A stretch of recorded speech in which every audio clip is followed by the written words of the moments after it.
Dubai flat లో AP liquor scam నిందితుల మక్క అనే శీర్షికన 16/7/2025 తేదీన ఆంధ్రజ్యోతి దినపత్రికలో ప్రచురించిన వార్తాంశం పూర్తిగా అబద్ధాలతో ఊహాగానాలతో నిండుకుంది. అసత్యాలు అభూత కల్పనలతో పాఠకులను తప్పుదోవ పట్టించడమే కాకుండా శ్రవణ్ కుమార్ గారికి పరువు నష్టం కలిగించే విధంగా ఈ వార్తను ప్రచురించారు. ఏ మాత్రం ఆధారాలు లేకుండా పూర్తిగా అసత్యాలతో వార్తను రాశారు. దుబాయ్ లో భారతదేశస్థులతో పాటు ఇతర దేశాలకు చెందిన వారు ఆ దేశ చట్టాలను అనుసరించి స్థిరాస్తులను కొనుగోలు చేస్తారు. అదే పద్ధతిన శ్రవణ్ కుమార్ గారి కుటుంబ సభ్యులు కూడా ఫ్లాట్ కొనుగోలు చేశారు. సదరు ఫ్లాట్ లో యజమానులు నివసించని సందర్భంలో ఇతరులకు అద్దెకు కూడా ఇస్తారు.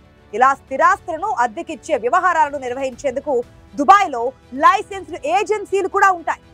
శ్రవణ్ కుమార్ గారి కుటుంబ సభ్యులు కొనుగోలు చేసిన ఫ్లాట్ ను కూడా స్థానికంగా ఉండే హాలిడే హోమ్స్ అనే ఏజెన్సీకి 2023లో నిర్వహణ కోసం అప్పగించడం జరిగింది.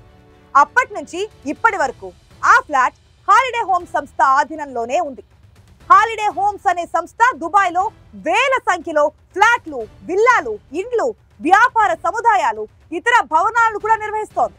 అలా లీజుకు తీసుకున్న స్థిరాస్తులను ఇతరులకు అద్దెకిచ్చుకునే వెసులుబాటు సదరు సంస్థకు కూడా ఉంటుంది.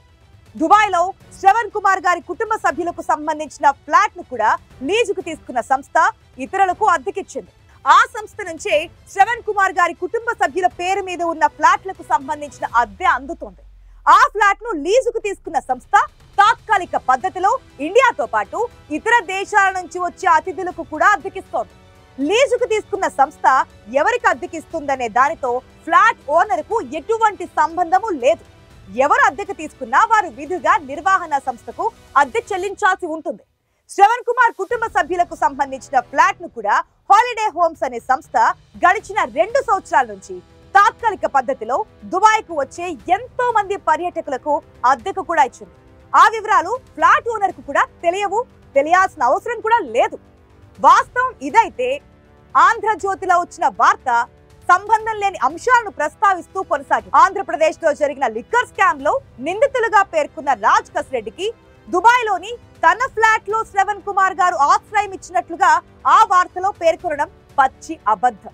2024 డిసెంబర్ నుంచి కొందరు నిందితులకు ఆ ఫ్లాటే ఆవాసంగా మారిందని కూడా ఆంధ్రజ్యోతి పత్రికలో రాశారు. నిజానికి రాజ్ కసిరెడ్డితో కానీ లిక్కర్ స్కామ్ నిందితులతో కానీ శ్రవణ్ కుమార్ గారి కుటుంబానికి ఎలాంటి వ్యాపార లావాదేవీలు లేవు. 2023 నుంచే దుబాయ్ లోని ఫ్లాట్ శ్రవణ్ కుమార్ గారి కుటుంబం ఆధీనంలో లేదు. అలాంటప్పుడు శ్రవణ్ కుమార్ గారు ఇతరులకు నేరుగా అద్దెకివ్వడం కుదరదు కదా. వాస్తవాలు తెలుసుకోకుండా ఆంధ్రజ్యోతి వార్తను ప్రచురించింది.